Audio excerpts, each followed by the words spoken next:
Hi and welcome back. I know you guys just normally see my kitchen, though that's falling apart, but this is my crafting room, among other things. I've got my office over there, my gaming over there. I've got on this side a cat tree for a cat that we used to have, but I paid so much money for it that I'm not getting rid of it. And then I have my sewing and fabrics over here. So the wall of fabric art, the closet of fabric art, which I'm not opening that door, trust me. And then I have my sewing table, sitting chair, and whatnot. So this is my little nook of my office. Used to be my daughter's room, but since she moved out, joined the army, had her own family, and this is now mine. I've come to the conclusion that if I don't do a crafting video or some other type of video, yard cleanup or whatnot, it's not going to get done. I work for full-time. I'm a full-time caregiver. I have other obligations throughout the week that keep me busy. So in order for me to be able to finish any projects that I've already started 7 years ago, trust me, it's been that long, that I would probably need to do a type of video like this. It's nothing huge. It's nothing big. There are just things that I need to get done in order to clean things up. Today we're going to go ahead and do something that I've been doing since I was, I want to say 6th grade, 7th grade. I'm pretty sure my mom can correct me on this. Maybe even earlier than that. Is a type of embroidery called cross stitching.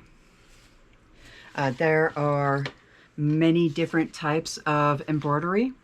There is picture embroidery, there is the cross stitch, there is, different types of stitches, like a herringbone. There's just a whole bunch of, they have books on hundreds of different styles of stitching. Cross stitching is what I started out with. Cross stitching is what I'm good at. There are other projects that I have that I want to get to. Now, every once in a while, you'll come up to on a yard sale or an estate sale or even our beloved Joann's or Michael's, and you'll come up with these little yellow envelopes. I've got about 100 of these of different types. This is an iron-on transfer that you can iron on the picture onto either a t-shirt or a piece of fabric or whatnot to be able to embroidery. It's kind of like a template. There's multiple styles of templates. You can have a book that actually has a grid on it for cross stitching. That will look like that or that. You can find them either online, you can find them for free, you can print them out. You can go ahead and use the plastic mesh if you want them to be like a standalone, if you want to make like a, the most popular thing that I can think right now was a tissue cover, to cover the tissue boxes. Or you can get something that looks like this. This is something, it's kind of like a pull-away grid. You would put this over your fabric, pin it down, And then this would be the grid that you put the needle in and out of. And then whenever it's done, this just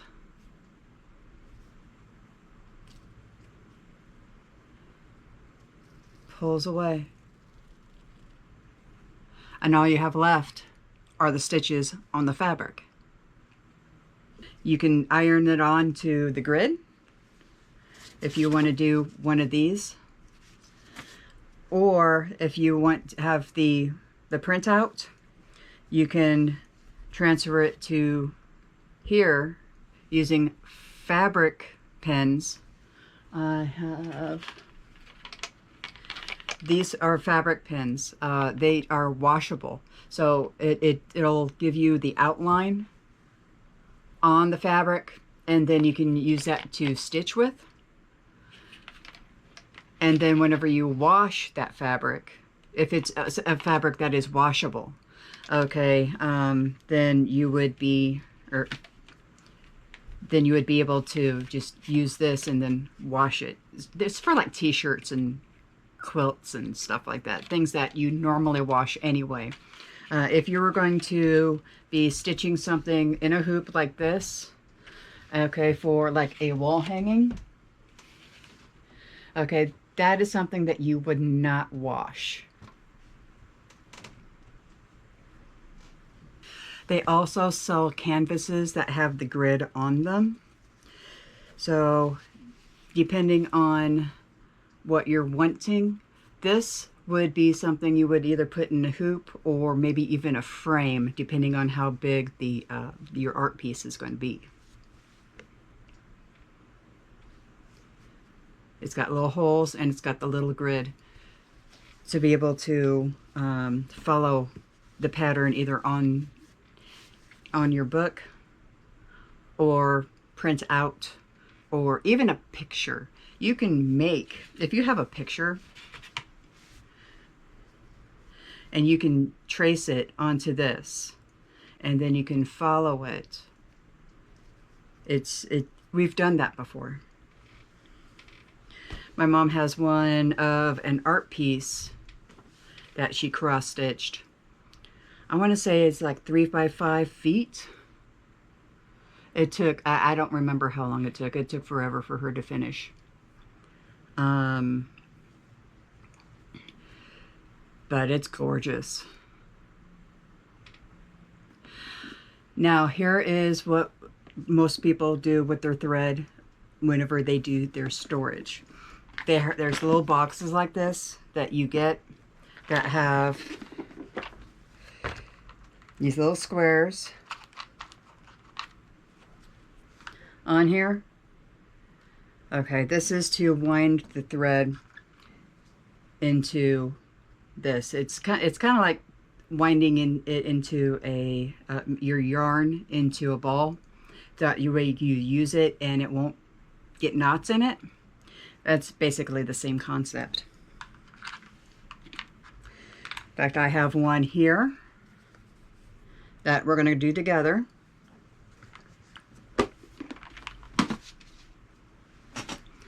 Now, one thing about these threads is that there is a number that is corresponding to the color or the type of pattern of the thread. You want to be able to transfer that onto the little square so that way you have that number. Most patterns have that number on there. It's kind of like color coding. So if you want a red rose, it's going to have multiple shades of red within that rose. And each pattern is going to have a different symbol corresponding with that each shade of red in order to be able to get the results that you want. Okay, we're getting this started.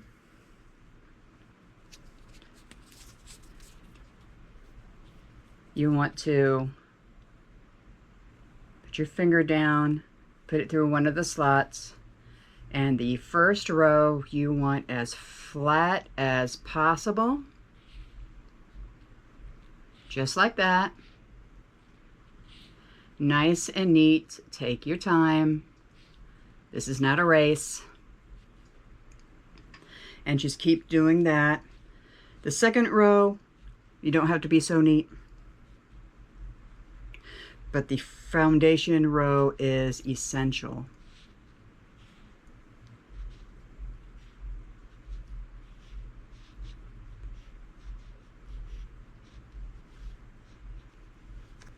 And if you get knots in your thread, it's better to get them here now other than whenever you're working on your project. Be a lot easier to get out, and you don't have to cut a knot out of your thread. You go a little bit faster. You get used to how that's supposed to go the more practice you get.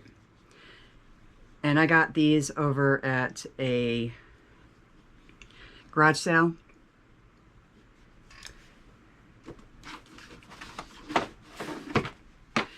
Where I got all of this for $3, including the box. So I have all this to wind. And whenever you're done, just tuck it in one of the slots.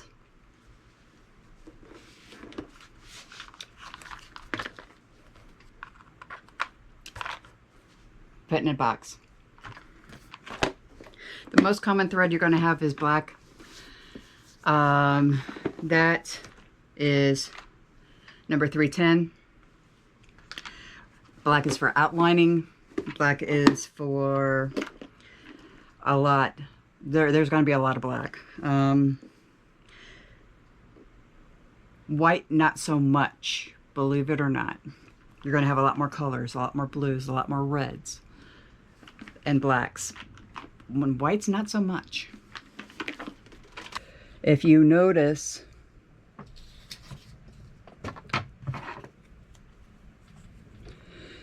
each corresponding box represents one of these squares.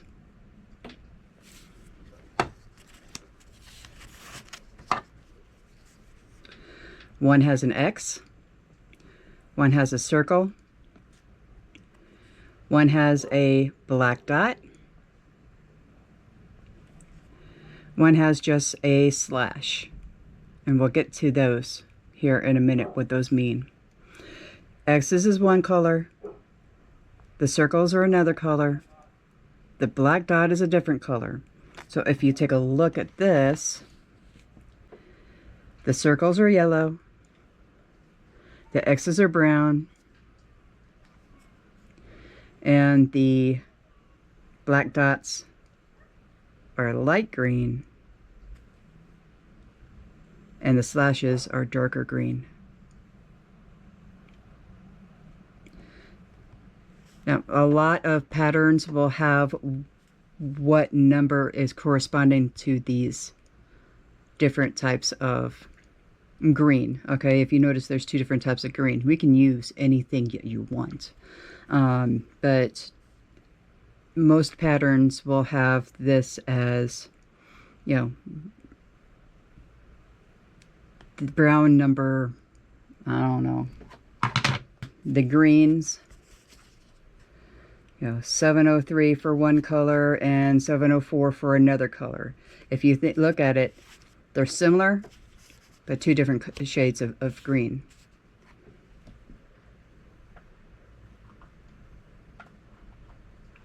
We can either go with a rose, which I kind of like. We can use a 223 rose, or more of a copper color at 3064. This is the number that's corresponding to that. Now, I'm kind of liking the rose. We'll go ahead and go do with that. I'm going to do this on the purple, just for an example. This will take a little bit, but it's not going to take that much time. We are going to go ahead and cut a little piece off of this. I've already pre-hooped, obviously.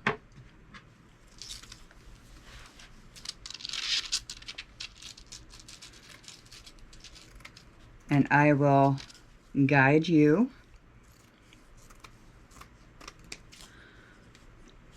on how to cross stitch. Alright, so what we're going to do is we're going to take our little strawberry full of pins, pin this down so that it doesn't move. That's the most important.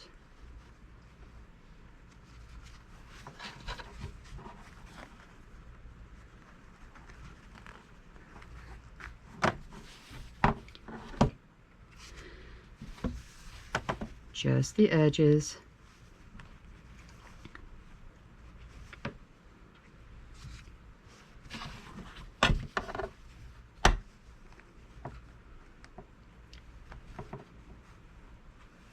There.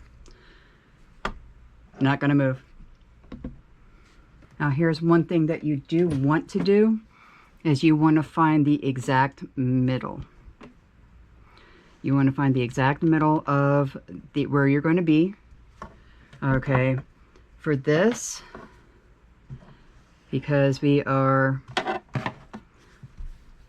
putting it in the middle of the hoop, we want the middle of the hoop. The middle would be right about here.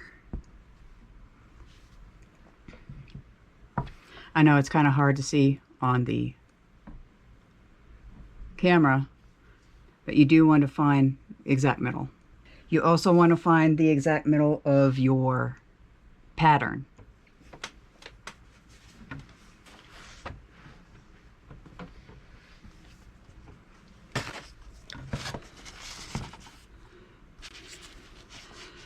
So if you look here, the exact middle is blank, but around it is that golden, is that rose or brown, whichever one you want to use. Okay, so we're going to start with that color first.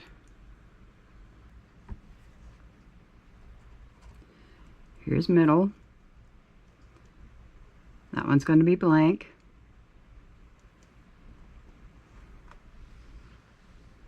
Now we're going to cut about a foot of yard. You want to use small sections of this. Okay, about a foot. That's about it. You don't want to use a big long piece because it's going to get tangled up and it's going to be a very huge mess. And I'm trying not to wiggle this too much because this is very awkward. Now, with one thing with this floss is that you can actually split this in half. There's 6 threads on each one of these. You can split this and use both strings. You can split it into 2, you can split it into 3. I don't recommend doing any more than that unless you want to use regular thread, which you can do. It just really depends on the intricacies of what you're trying to accomplish. Right, so I have just this. Put a knot in it. Since this is going to be on a hoop, or this is also practice, it doesn't matter what type of knot you put in, or whatever knot you put out coming off of the thread either. Alright, so here comes the stitching. You want to go underneath it.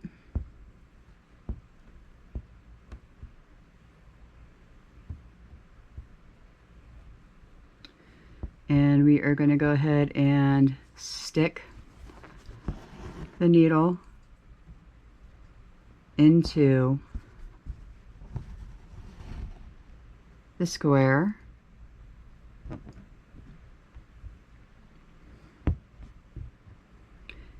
And the first layer you want to go all one way, okay? The square, it's not just making squares all over the place. The squares have to lay the same. I am right-handed, so therefore my foundation for my X's go to the right.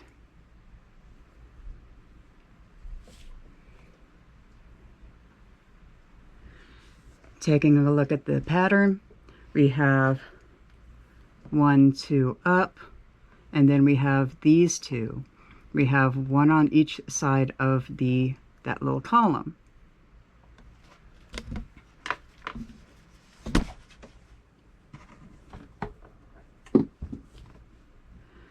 So since we have this square here, we need to go over one here.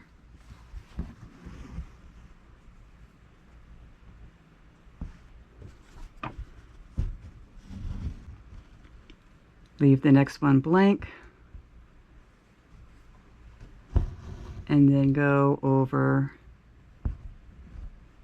to the next square. See how I have this as a Y now? That's what we wanted. And then you would follow that pattern. We have 3 blanks. So we have square over here.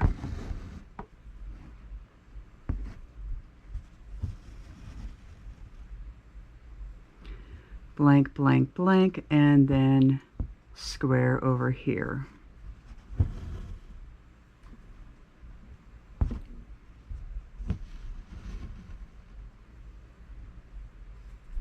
And then you would follow this until you get all of this one color done.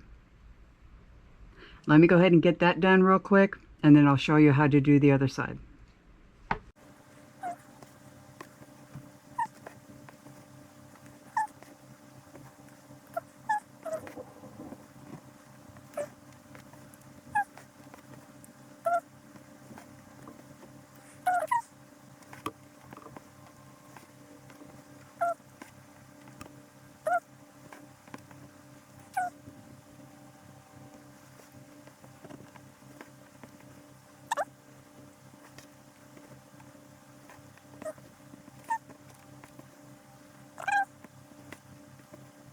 Now I have completed the 1/2 of all of those stitches. They're all going the same way. Okay, and now we're going to go the other way and make the X, making it cross stitch. Now you don't have to do the thread like this. Depends on what you're making and how big you want your squares to be. I'm doing this because I want my squares to be somewhat small.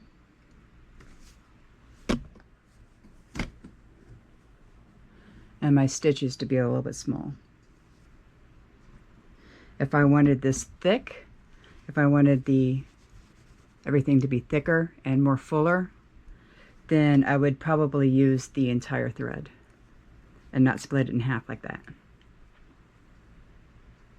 Alright, so we're going to go ahead and pick a random square,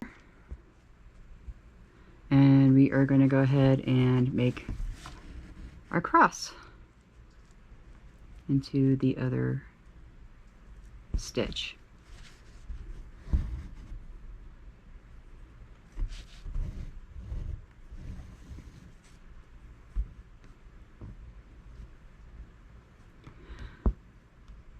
Sometimes you just need to sit down, relax,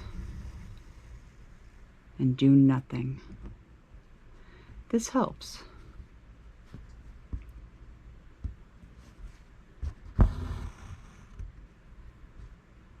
This lets you focus on creating something that can be 100% yours, while listening to an audiobook, crime podcast. I listen to those from time to time. I don't know what female doesn't, honestly.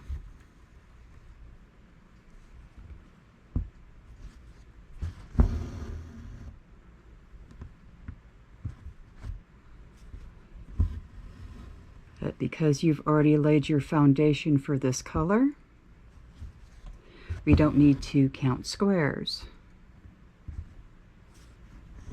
You know, 1 up, 2 over.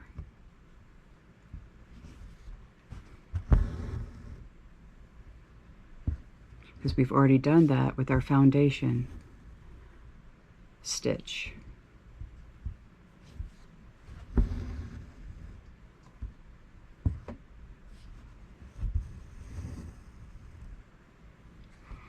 And while I am listening to my own podcasts,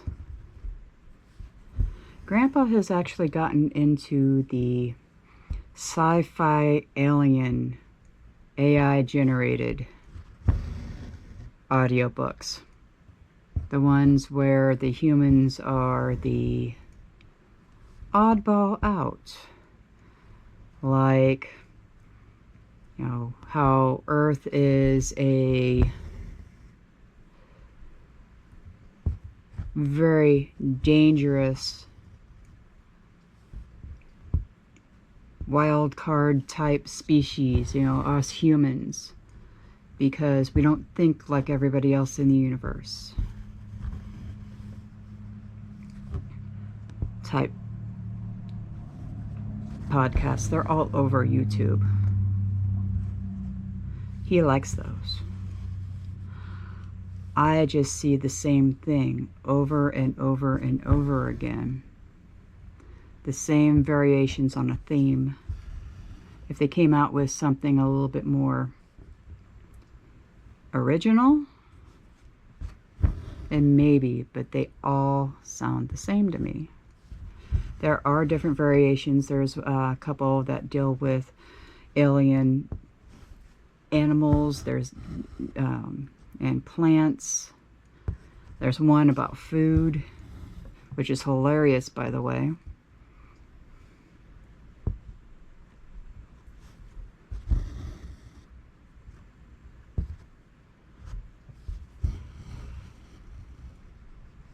But this is for a nice rainy day,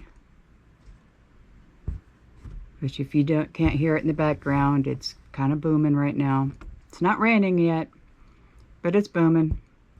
Not like we're aren't already soaked. Anytime we have a sprinkle, they issue out a flash flood warning right now.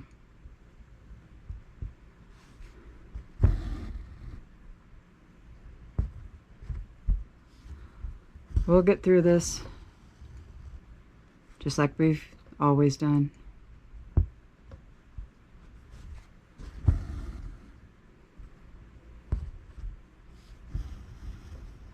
And this takes no electricity. So if you have good light, say if you're out in the middle of the sun, you know, the sun shining and you've got plenty of sunlight, this would be perfect to waste some time. And this pattern that I'm doing, it's a tiny, simple pattern. There are a lot more elaborate patterns out there. I remember the one that I did, I think I was a freshman in high school. I don't know, it was whenever the California raisins, the claymation, was incredibly popular at the time. And I found a pattern to do the California raisins lineup, and I actually did that on a sweatshirt. Don't know what happened to the sweatshirt. It got lost somewhere.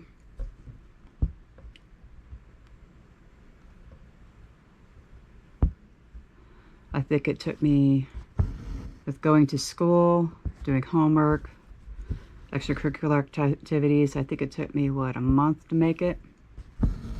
But I did it.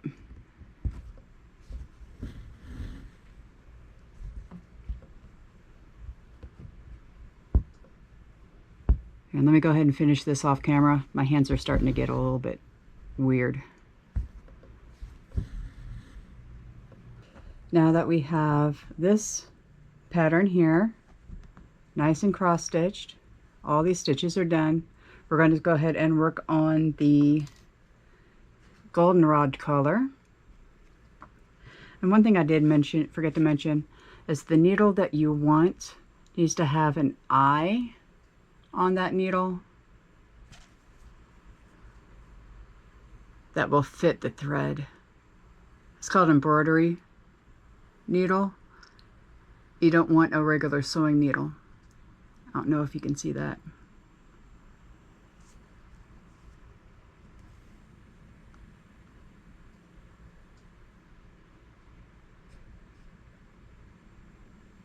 And if you have any of these left over, like on the rose, I have this left over, go ahead and just wind it around your card and save it for another project. For all these small little pieces, keep those because you can use them as stuffing in like pillows and stuff. Now we just want to follow the pattern. You find the corresponding stitch right here. We're going to start here again. Okay, and we're going to go out one, and then keep going where these stitches are. Out one, and then blank, out one, up one, over one, up one, over one. And just keep counting like that. I found out with me, that's the easiest way. Everybody's going to have a different way of counting the squares. Now let me go ahead and get that done. Same method. Go one way, then go the other. All right, so we have the goldenrod done. Like I said, there's not very much on it. We're going to go ahead and start with the dark green and then do the light green off camera. Same concept. Count your squares and do one. Do your stitches one way and then go back and do it the other way. Alright, so I have it all stitched out. What we're going to do is we're going to go ahead and reduce the grid a little bit since I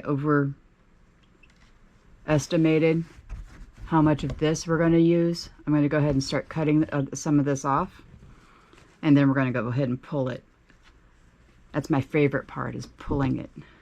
I may need to get my needle nose pliers to do this, but it is my favorite part of all.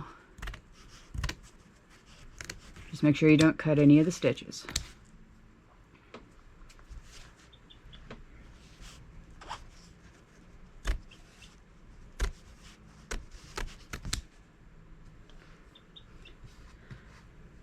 And you can save the scraps for later.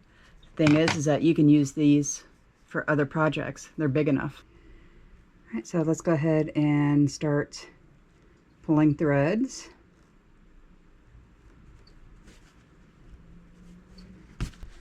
Try these. There we go. That seems a little bit better.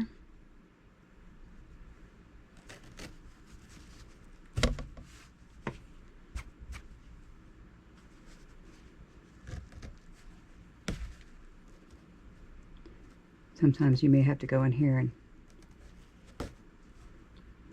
fiddle with it a little bit.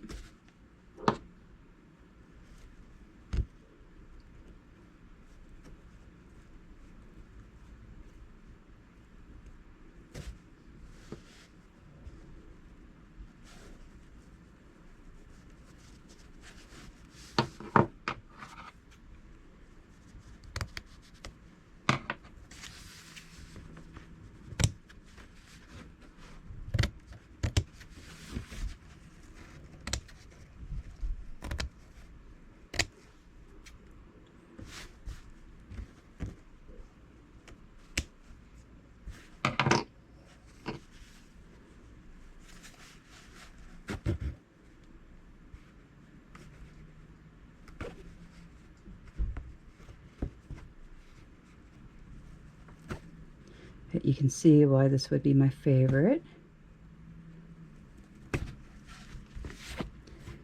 So I'm pulling these threads out.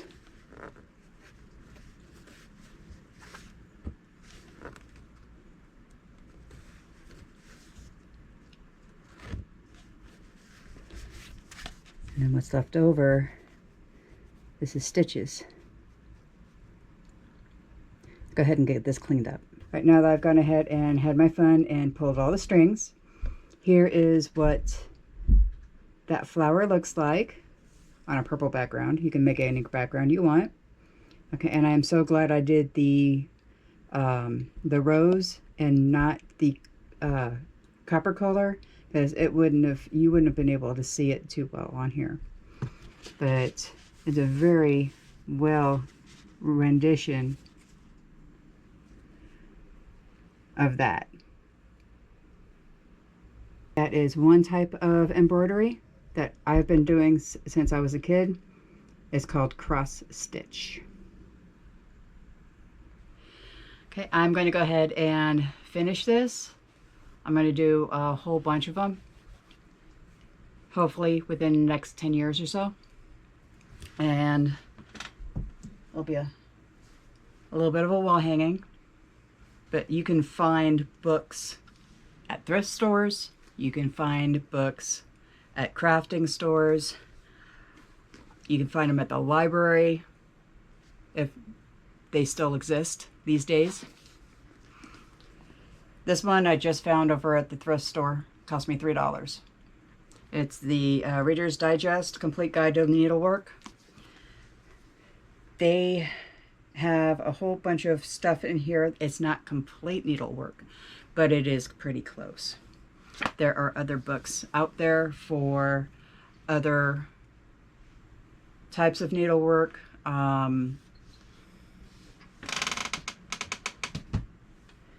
And embroidery.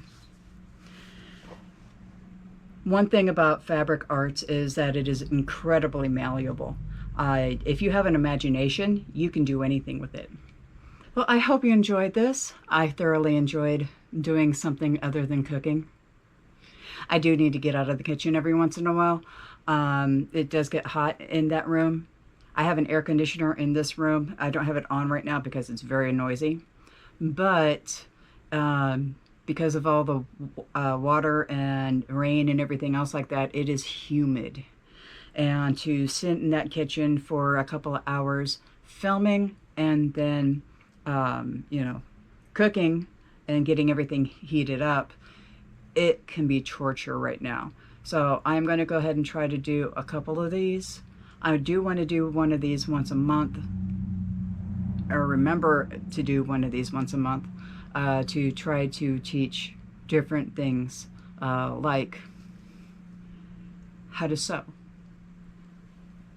How to sew a button on a shirt. My husband refuses to learn, so I'm just probably going to make a short just for him. Yeah, I will. I am just that stubborn, and I will.